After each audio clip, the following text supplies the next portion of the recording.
Hey guys, so this is just a quick update that I'm trying to make. Now, this is not a scheduled video, it was just something that I decided to make on the fly. Now, if you guys follow the top investors in the country and even in the world, you know definitely that Carl Icahn is one of the top investors in the world, pretty much. Now, this guy invested in Hertz, a rental company, and that rental company recently declared bankruptcy on Friday.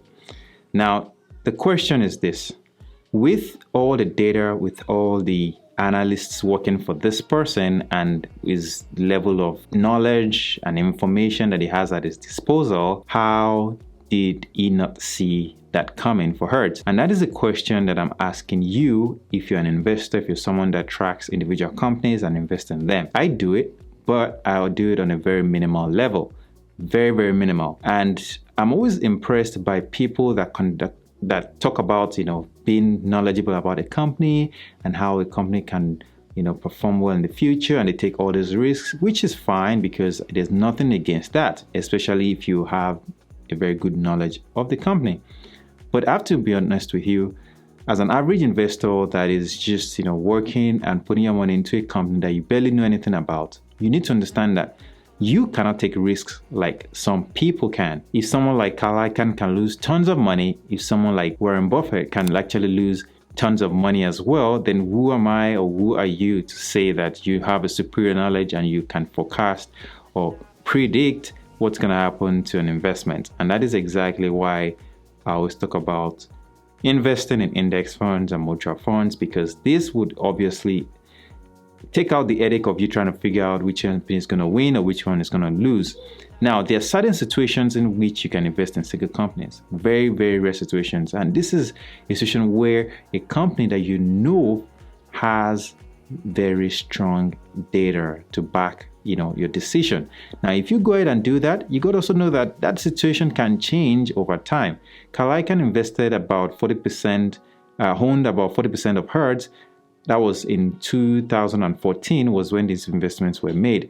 So this is 2020. Within 6 years, things really changed. Now, I don't know, didn't they see it coming? I don't know that details. But the point is, we as common investors, how do we want to make sure that we don't make mistakes like this? Because yeah, to him, that might not be much of money that he lost, to be honest. It might not be much to him because he's worth billions. But when you're working hard and you're saving your hard-earned money and you're trying to put it to use in places that will return value for you, you don't want to take certain risks like these people. Now, on the other hand, there are certain risks that you can take that will make tons of returns for you. And we already know these investments already, but it takes time. It does take time. It takes patience. And that's something that a lot of investors do not really put into consideration. We all want that quick money and just let it turn around and hopefully we can become millionaires. It doesn't work that way. Now, there are certain investments you can make if you start your own business. Yeah, you might be able to become millionaires. If you're lucky, you win a jackpot or you win the lottery. Yeah, you might make tons of money. But at the end of the day, an average investor will be fine if he has patience, understands his risks, and he consistently invests in funds. You will do fine long term. This is just my own short spiel, if you take it that way. Just my own, talk about this news that came up. But I'm not a professional myself, and I'm just sharing my information, my ideas. It's up to you to do whatever you want to do with it. It's up to you to invest in single companies if you want. There's nothing wrong with it. I do it too. But the point is, it's a very limited amount of my portfolio is being used in single stocks. And I'm proud of that. When I invest in single stocks, it better go up. Now, I've made losses, and in fact, I'm still losing on some of them positions. But at the end of the day, like I said, it's very minimal, and it really changes nothing with me.